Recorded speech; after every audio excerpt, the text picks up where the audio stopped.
गोविंद राधे गोविंद गोविंद कृष्ण गोविंद गोविंद राधे गोविंद गोविंद हे गोपाल राधे कृष्ण गोविंद गोविंद हे गोपाल राधे कृष्ण गोविंद हे गोपाल राधे कृष्ण गोविंद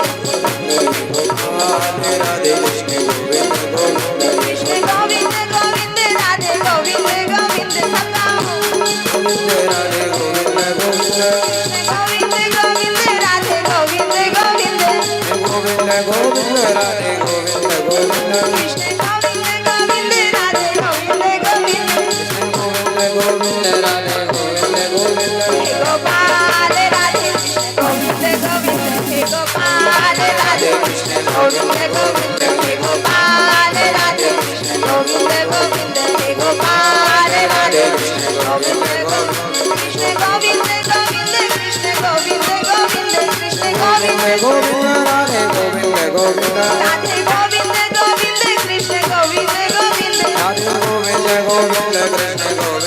गोविंद हे गोपाल राधे कृष्ण गोविंद गोविंद हे गोपाल राधे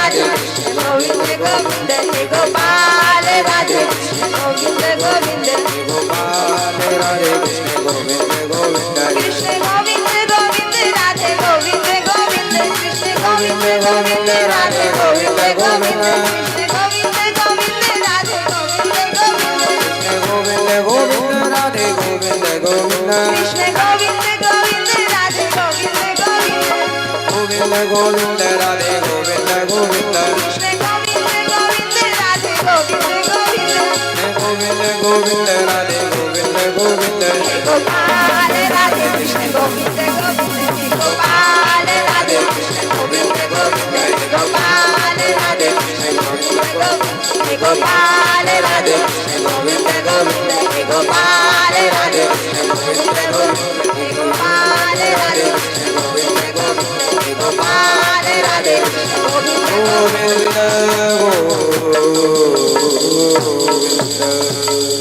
कृष्ण कन्हैया लाल की बोल राधा रानी सरकार की बोल भक्त वत्सल भगवान की। सर्वप्रथम अकारण करुणा कारक मैत्री के मसीहा प्रेम के सरताज अज्ञान का अंधकार मिटाने वाले सद्मार्ग दाता नवजीवन निर्माता पीताम्बरधारी भगवान श्री कृष्ण के चरणों में हृदय की अनंत अनंत गहराई से वंदन नमन प्रणाम करती हूँ। जन्म जन्म के दुखों का नाश करने वाली कल्याण व मंगल का दर्शन कराने वाली परमात्मा प्रभु की वांगमयी प्रतिमा श्रीमद् भागवत महापुराण के श्री चरणों में प्रणाम करती हूँ। परमात्मा के दरबार में आए हुए परमात्मा के प्यारे प्यारे भक्तों, आप सभी के हृदय में उस परमात्मा के अंश को प्रणाम करती हूँ। आज का दिन आप सभी के लिए मंगलमय हो, कल्याणकारी हो, शुभकारी हो। श्रीमद् भागवत का आज पंचम दिवस में हम प्रवेश कर रहे हैं।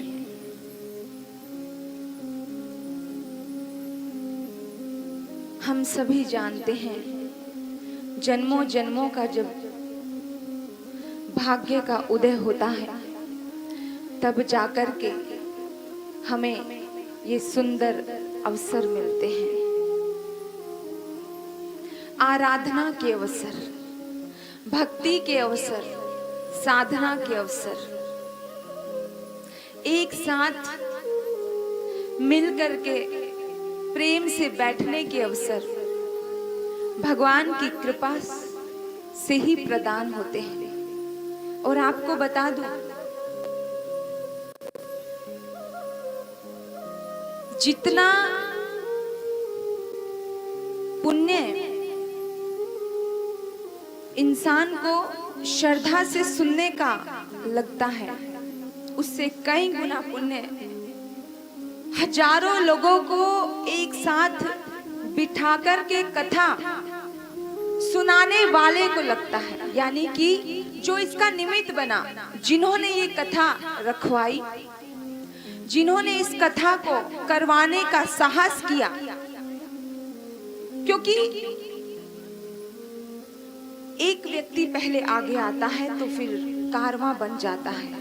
कहते हैं ना कि अकेले चले थे और कारवां बनता गया। एक को तो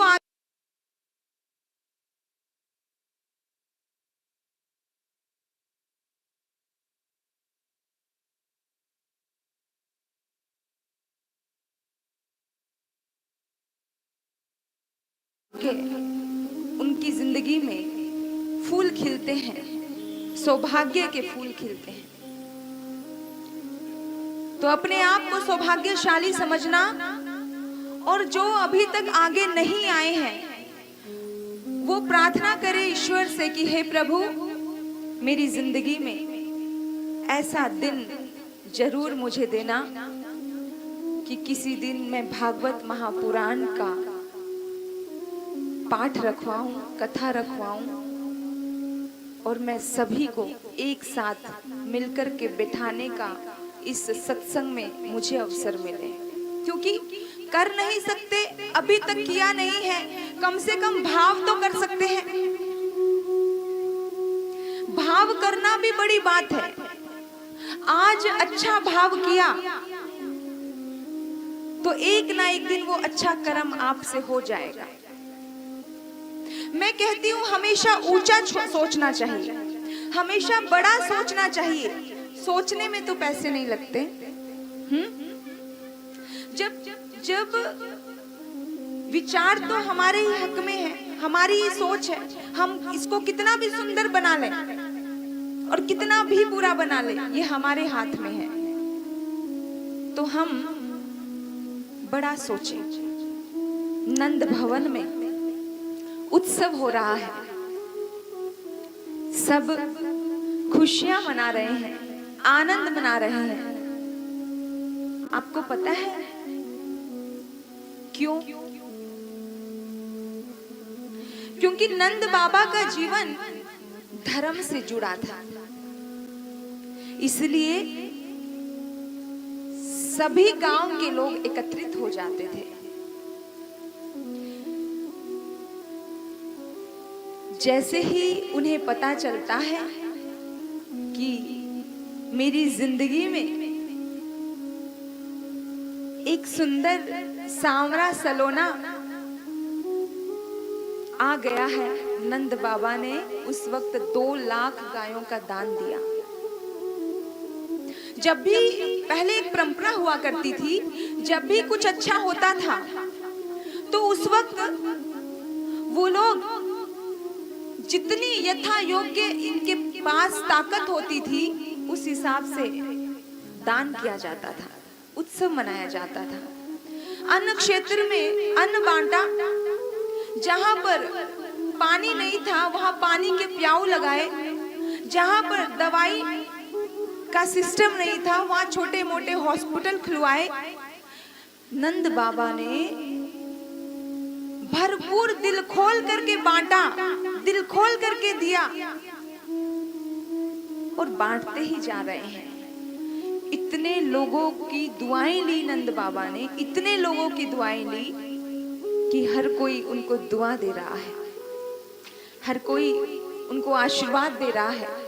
जब आप किसी के लिए कुछ अच्छा करते हो तो आपको आशीर्वाद मिलता है कि नहीं मिलता है? यही तो धर्म है, यही तो धर्म है। जब भी किसी के लिए अच्छा किया, सामने से वाइब्रेशन कैसी आएगी? प्रेम की आएगी। और जब भी किसी के लिए गलत किया तो सामने से कैसी वाइब्रेशन आएगी? बोलो। बहुत दूर जाने की बात नहीं है, आप जाते हो मंडी में, किसी दुकान पर, किसी शॉप पर, चलो सब्जी की दुकान पर ही चले गए समझो, और आपने वहां से कुछ सब्जी खरीदी या कुछ फल खरीदे। एक सड़ा हुआ एप्पल चुपचाप आंख बचा करके उस फल वाले ने आपके तोलते वक्त आपके एप्पल में मिला दिया। आप घर ले आए, आपको पता नहीं चला। आप आकर के देखते हो तो एक एप्पल के लिए भी कैसी कैसी बददुआएं निकल जाती है। सच बताना, सच बताना, सच बताना, कितना खराब व्यक्ति है। देखो, आंख बचाकर फिर भी एक गंदा एप्पल डाल दिया, आंख बचाकर फिर भी ऐसी सड़ी सब्जी डाल दी, और फिर दिल और दिमाग में वो छाया रहता है कि अब उसके पास से लेकर नहीं आऊंगी सब्जी, उसके पास से फल नहीं खरीदेंगे। होता है कि नहीं होता, सच बताना। इमीडिएटली रिएक्शन होता है कि नहीं होता है। और अब इधर देखिए, आप गए सुबह सुबह एक दुकान पर, आपको ब्रेड की जरूरत थी और आपने कहा कि मुझे ब्रेड चाहिए। उस दुकानदार ने कहा कि सुनो भैया, सुनो दीदी जी, ब्रेड ताजी नहीं है, तो ऐसा करना, आप कल आना, कल आपको ताजी ब्रेड मिलेगी। उस दिन उसने पैसे कम कमाए होंगे, उस दिन उसका थोड़ा सा लॉस हो गया होगा, लेकिन आपके दिल से कैसी वाइब्रेशन निकलेगी, कैसी दुआएं निकलेंगी। हाँ, सिर्फ एक ब्रेड के लिए आपके मन में ये आएगा कि कमाल है यार, बंदा गजब है, वो चाहता तो कमा सकता था, दे सकता था, हमें थोड़ी सपने आए हैं, पुरानी है ताजी है, दुकानदार पता नहीं कौन सा माल कब कहाँ बेच दे, लेकिन उसकी ईमानदारी को नमन है। आपके दिल में आएगा कि वो बड़ा अच्छा है भाई, जब भी जाना हो उस दुकान पे जाना, माल अच्छा मिलता है, फ्रेश मिलता है। कहोगे कि नहीं कहोगे? सच बताना, बोलोगे कि नहीं बोलोगे? बोलेंगे ना, है ना? और फिर आपने एक को नहीं, चार को उसके साथ जोड़ दिया। तो ऐसा जीवन हमारा भी होना चाहिए जैसा नंद बाबा का जीवन था।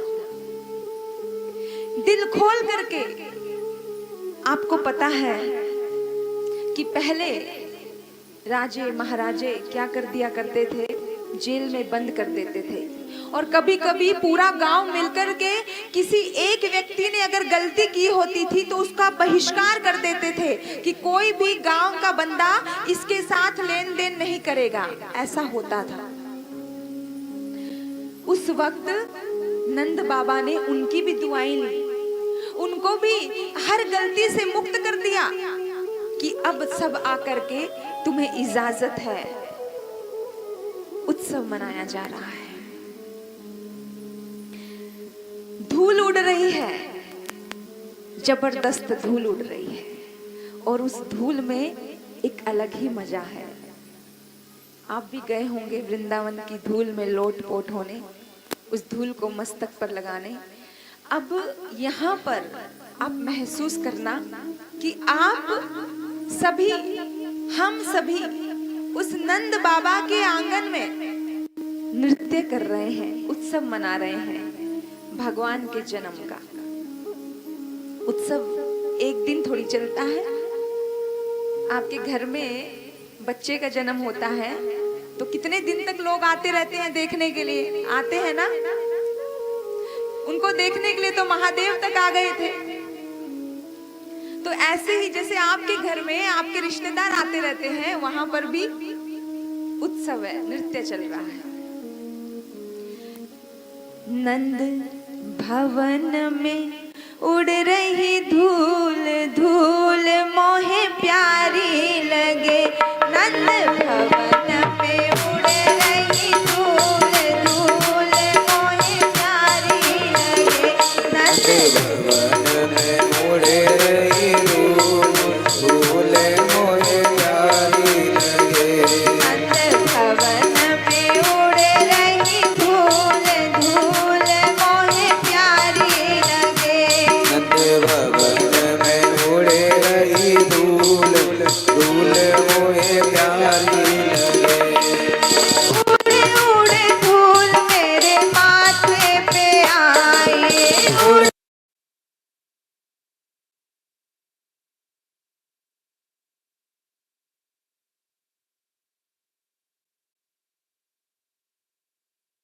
धूल मेरे माथे पे आई।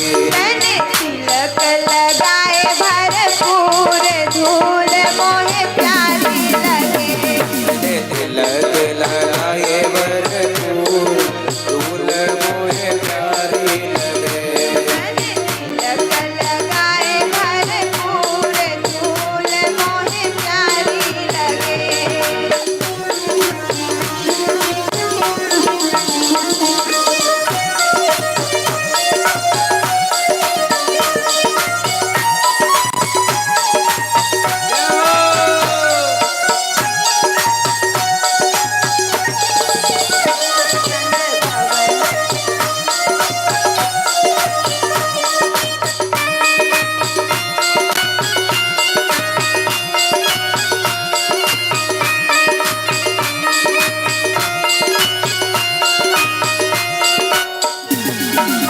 उड़े उड़े धूल मेरे नैनन पे आई।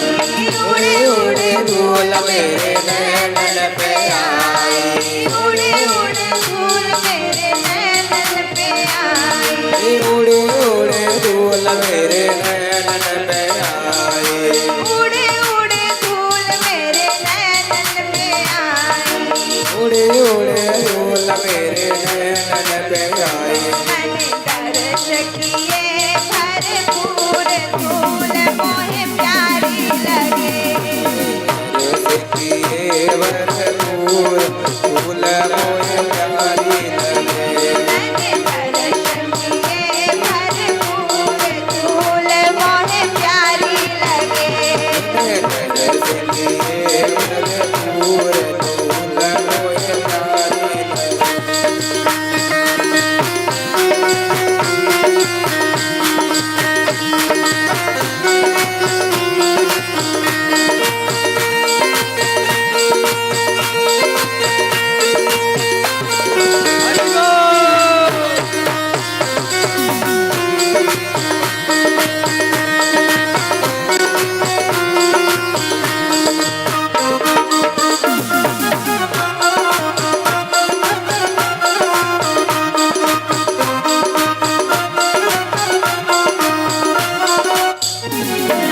भवन में उड़ रही धूल धूल मोहे प्यारी लगे। भवन में उड़े रही धूल धूल मोहे प्यारी लगे। भवन में उड़ रही धूल धूल मोहे प्यारी लगे। भवन में उड़े रही धूल धूल मोहे प्यारी लगे।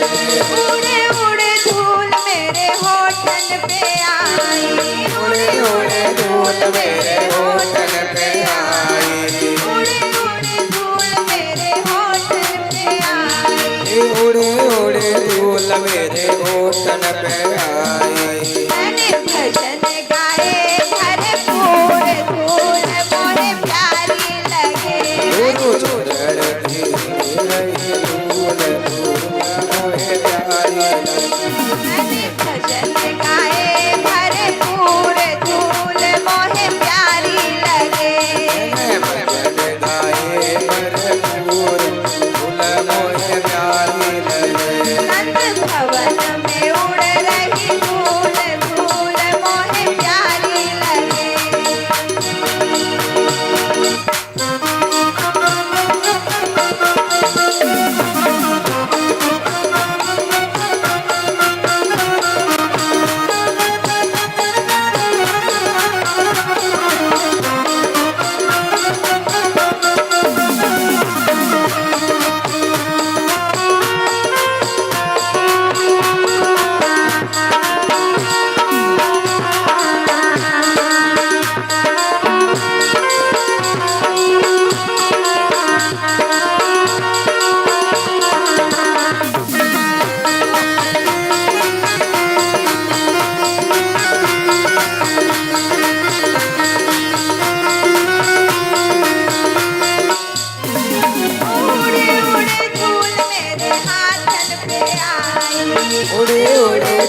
मेरे आंगन पे आई, उड़े उड़े धूल मेरे हाथन पे आई। उड़े उड़े धूल मेरे आंगन पे आई। उड़े उड़े धूल मेरे हाथन पे आई। उड़े उड़े धूल मेरे हाथन पे आई। उड़े उड़े धूल मेरे हाथन पे आई। उड़े उड़े धूल मेरे हाथन पे आई। मैंने तालियां बजाई भरपूर, धूल मोहे प्यारी लगे। मैंने तालियां बजाई भरपूर, धूल मोहे प्यारी लगे। उड़े रही धूल धूल नंद भवन में उड़ रही धूल, धूल मोहे प्यारी लगे। भवन में उड़े रही धूल धूल मोहे प्यारी लगे। नंद भवन में उड़ रही धूल, धूल मोहे प्यारी लगे। भवन में उड़े रही धूल धूल मोहे प्यारी। नंद भवन में उड़ रही धूल, धूल मोहे प्यारी लगे। नंद भवन में उड़े रही धूल धूल मोहे प्यारी लगे। ओ उड़े उड़े धूल मेरे पैरन पे आई। उड़े उड़े धूल मेरे पैरन में आई। उड़े उड़े धूल मेरे पैरन में आई। उड़े उड़े धूल मेरे पैरन पे आई। उड़े उड़े धूल मेरे पैरन में आई। मैं तो झूम झूम नाची भरपूर, धूल मोहे प्यारी लगे। मैं तो झूम झूम नाची भरपूर धूल मोहे प्यारी लगे। नंद भवन में उड़ रही धूल, धूल मोहे प्यारी लगे। नंद भवन में उड़ रही धूल, धूल मोहे प्यारी लगे। नंद भवन में उड़ रही धूल, धूल मोहे प्यारी लगे। नंद भवन में उड़ रही धूल, धूल मोहे प्यारी लगे। नंद भवन में उड़ रही धूल, धूल मोहे प्यारी। बोल कृष्ण कन्हैया लाल की, बोल राधा रानी सरकार की। सच कहूं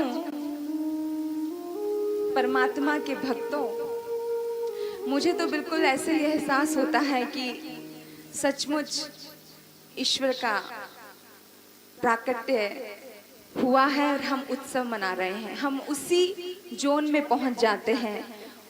और जितनी खुशी आप कभी अपने अपनों के लिए करते हो, कैसे जन्मदिन मनाते हो, हैप्पी बर्थडे करके, कितना कुछ करते हो। जब आपके घर में किसी संतान का जन्म होता है तो क्या सचमुच वैसी खुशी होती है? कल तो मेरी कितनी बार आंखें भरी, मन मन में सोच रही थी कि कितना भाग्य है हमारा कि हमें ईश्वर के दर्शन करने का अवसर मिल रहा है। आप जैसा सोचते हो वैसा हो जाता है और आप वैसा सोचना शुरू कर दो।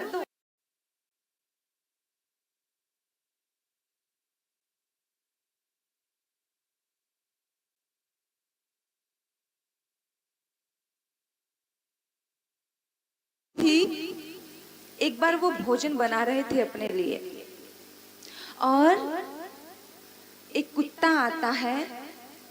एक रोटी चूल्हे पर है, एक रोटी चूल्हे के साइड में रखी है।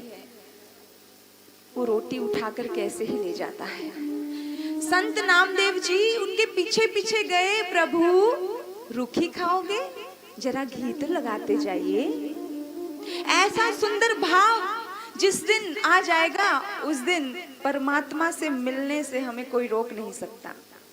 जर्रे जर्रे में है झांकी भगवान की, जर्रे जर्रे में है झांकी भगवान की। किसी सूझ वाली आँख ने पहचान की, जर्रे जर्रे में है झांकी भगवान की, जर्रे जर्रे में है झांकी भगवान की।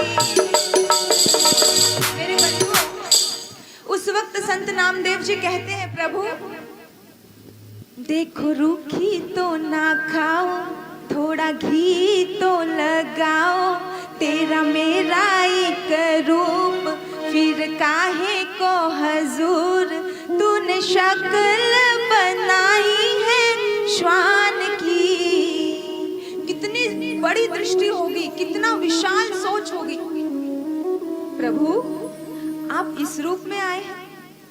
और मैं कहूँ मेरे बंधुओं, कभी कभी साक्षात भगवान हमारे सामने आ भी जाएं तो भी हमारे पास वो नजरें नहीं है कि हम पहचान लें। और उनका इतना सुंदर भाव था कि उन्होंने उस कुत्ते में भी भगवान के दर्शन कर लिए। सोचना, कल जब भगवान कृष्ण कन्हैया रूप में वो बच्चा आया तो उसको देख करके मुझे बिल्कुल वो फीलिंग आई, हम कनेक्ट हो जाए। हमें तो भाव करने हैं, भावनाओं के दम पर तो इंसान एक पत्थर में भी भगवान के दर्शन कर लेता है, भावना के दम पर। कहते हैं ना, मानो तो देव नहीं तो पत्थर। सब कुछ मानने के ऊपर डिपेंड करता है आप किस में क्या देखते हो। किसी से प्रेम होता है तो कहते हैं तुझ में रब दिखता है, यारा मैं क्या करूं। और किसी से नफरत होती है तो उसी में सब कुछ बुराइयां दिखने लग जाती हैं। इंसान का मन है, लेकिन मन को ही तो बदलना है। धीरे धीरे अपने मन को संसार से हटाकर कहाँ लगाना है? भगवान में लगाना है। धीरे धीरे मोड़ तू इस मन को, इस मन को, हाँ इस मन को। धीरे धीरे मोड़ तू इस मन को, इस मन को, हाँ इस मन को। मन मोड़ा तो डर नहीं, मन मोड़ा तो डर नहीं, फिर दूर प्रभु का घर नहीं।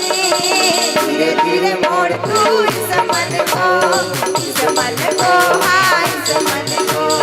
धीरे धीरे मोड़ तू इस मन को, इस मन को, हाँ इस मन को।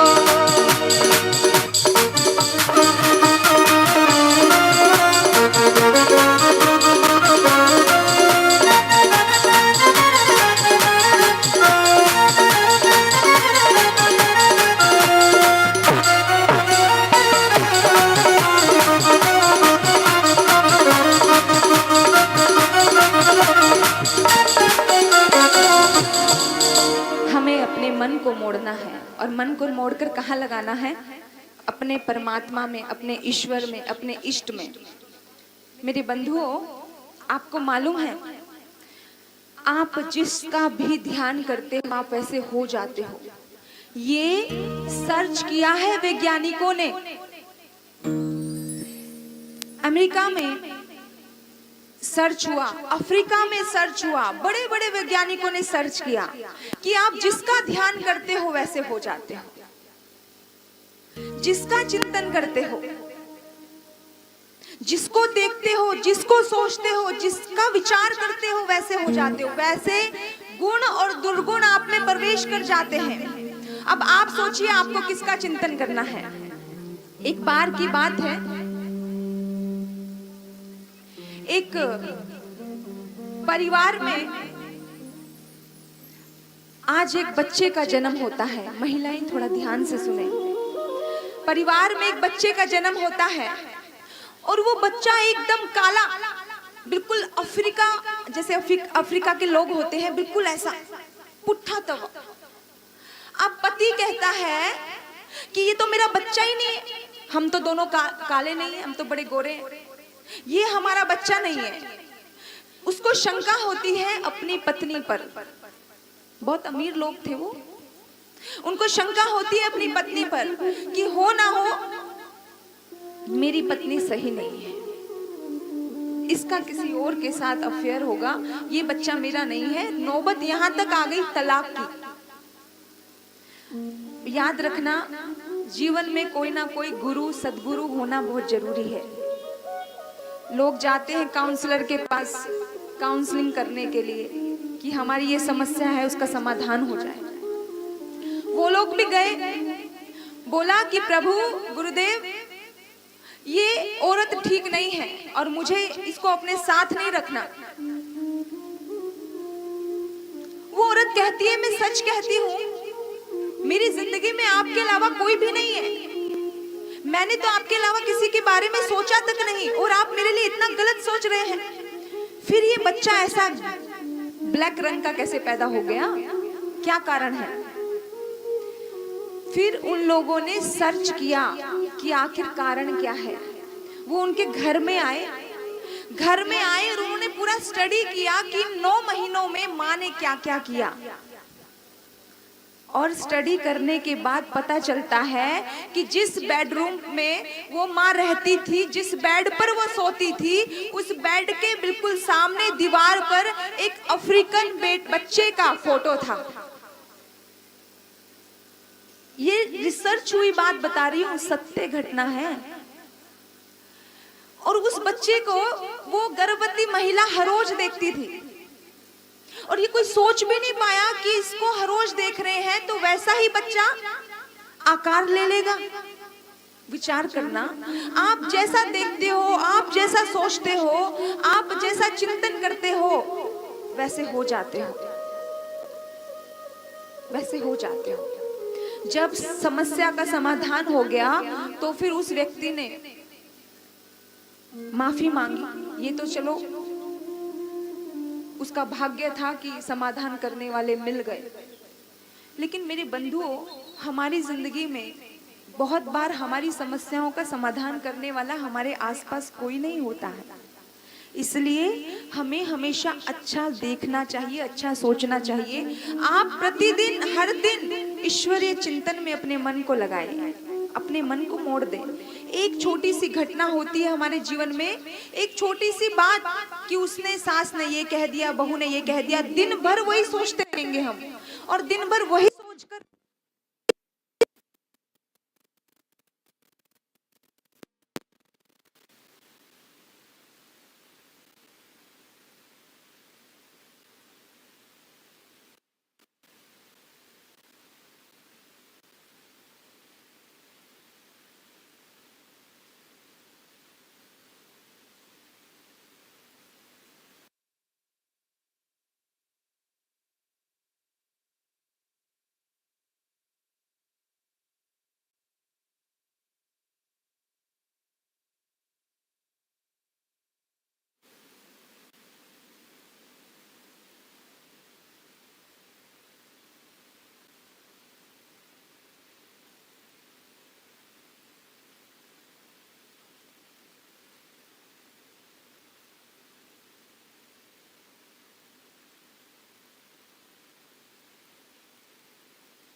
राधे राधे। बोल बांके बिहारी लाल की, बोल राधा रानी सरकार की, बोल भक्त वत्सल भगवान की, बोल गोविंद भगवान की।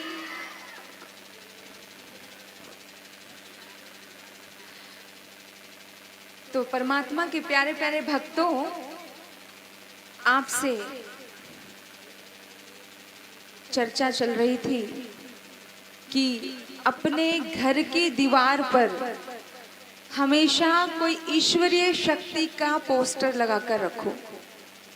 कृष्ण कन्हैया लाल जैसा चाहते हो, राम भी है, कृष्ण भी है, महावीर है, बुद्ध है, सभी हैं, लेकिन शक्ति, ईश्वरीय शक्ति अगर सामने होगी तो वैसा ही बच्चा बनेगा, आपका मन भी वैसा बनेगा। सुबह उठते ही आप उनके दर्शन करो। आपके घर के दीवार के आसपास, दीवार पे कोई ना कोई परमात्मा से जुड़ी झांकी होनी चाहिए, ताकि निकलते बढ़ते आपको याद आए, स्मरण आए उस ईश्वरीय शक्ति का, परमात्मा के दर्शन होते रहें। मंदिर तो एक कोने में होता है, कहाँ आप बार बार देखते हो, एक बार सुबह शाम आरती कर ली, लेकिन अगर दीवार पर कुछ ऐसा नक्शा रहा, कुछ ऐसी तस्वीर रही, आपका मन बार बार उधर जाएगा, जहाँ ज्यादा देर तक आप बैठते हो। पहले समय में रसोई में भी अन्नपूर्णा मैया का एक स्थान होता था। बिना भोग लगाए भोजन प्रारंभ नहीं होता था, ये संस्कार होते थे हमारे, है ना। आज तो हमने सिर्फ मंदिर के लिए भगवान छोड़ दिए, मंदिर के लिए देवी देवता छोड़ दिए, है ना। हम क्या बनना चाहते हैं? हम देवता बनना चाहते हैं? क्या बनना चाहते हैं? अगर देवता बनना चाहते हैं, अगर भगवान के भक्त बनना चाहते हैं, तो भगवान के भक्तों की यादगार रहनी चाहिए। कुछ आसपास ऐसा वातावरण आप अपने लिए तैयार करो। कर सकते हो? हमारे भगवान इस धरती पर अवतरित हो चुके हैं, और देखो, जेल में जन्म हुआ, जेल में जन्म होना पाप नहीं होता, याद रखना, लेकिन जेल में जीवन होना पाप होता है, और जेल में ही मर जाना पाप होता है। भगवान कृष्ण कहते हैं जेल में जन्म होना पाप नहीं है, मेरा भी हुआ है जेल में जन्म। भगवान ने कहा अपने भक्तों को कि मैं भी जेल में जन्मा, लेकिन जेल में जन्म होना पाप नहीं है, पर जीवन जेल में नहीं होना चाहिए, मरण जेल में नहीं होना चाहिए। जिंदगी में ऐसा कार्य करो, ऐसा कार्य करो कि जब तुम इस दुनिया से जाओ तो दुनिया तुम्हें याद करे, तुम्हारी लीलाओं का चिंतन करे कि ऐसा किया था, वैसा किया था। आज हम भगवान की लीलाओं का चिंतन करते हैं कि नहीं करते हैं, बताओ? और उनकी लीलाओं में कितना आनंद आता है, कितनी खुशी मिलती है। उनकी एक एक लीला को इतने ध्यान से, इतनी मग्न होकर सुनना तो आपको आनंद आएगा। क्योंकि महर्षि वेद व्यास जब उदास थे, जब परेशान थे, तो नारद जी ने कहा था कि बेटा भगवान की क्या करो, भगवान की लीलाओं का वर्णन करो। उस लीलाओं को गाने के बाद, लीलाओं की रचना करने के बाद महर्षि वेदव्यास को सुकून मिला था, शांति मिली थी। जब भगवान के अवतार महर्षि वेदव्यास को शांति मिल सकती है, तो क्या भगवान की लीलाओं को दिल से, मन से सुनने से हमें शांति नहीं मिलेगी? अच्छा सच बताओ, इस दुनिया में किसको क्या चाहिए? इस दुनिया में किसको क्या चाहिए? सिर्फ शांति ही चाहिए। ये जितना भी कुछ हो रहा है ना, ये पैसा कमाना, ये इतनी दौड़ चल रही है, इतना भागम भाग हो रहा है, ये सब शांति के लिए हो रहा है, सुकून के लिए हो रहा है, सुखी होने के लिए हो रहा है। सच बताना। और अगर आपको इतने सहज में सुखी होना लिखा है, आपको बताया है कि आप भगवान की लीलाओं से कनेक्ट कर लो अपने आप को, आपको बड़ा सुकून मिलेगा। आपको मालूम है कि भगवान का जन्म होते ही कैसे देव, राक्षस, कितनी दुनिया भर का कोई पूजा कर रहा है और कोई उनको मारने में लगा है। कभी पूतना आ रही है, कभी कोई असुर आ रहा है, कभी शक्टासुर आ रहा है, कभी देवनासुर आ रहा है, कभी कोई उनको मारने के लिए कंस भेज रहा है, आपको सबको मालूम है। लेकिन इस बीच में भी उन्होंने इतनी प्यारी प्यारी लीलाएं की हैं। वो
कि पिता 4 लोगों के बीच में वो बेटा पिता को इस तरह से बोल गया, तो पिता का मन थोड़ा दुखी हो गया।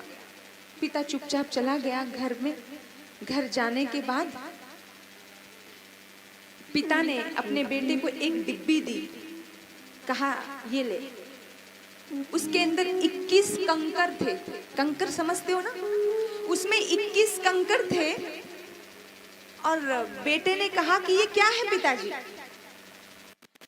बोला ये तेरा अतीत है, इसमें मेरा भी अतीत है और तेरा भी अतीत है और तेरा भी भविष्य है।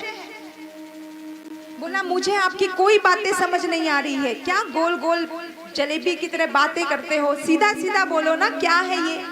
बोला बेटा आज 4 लोगों के सामने तूने कहा कि क्यों पिताजी अब तुम हमें बिजनेस सिखाओगे, मुझे बहुत बुरा लगा।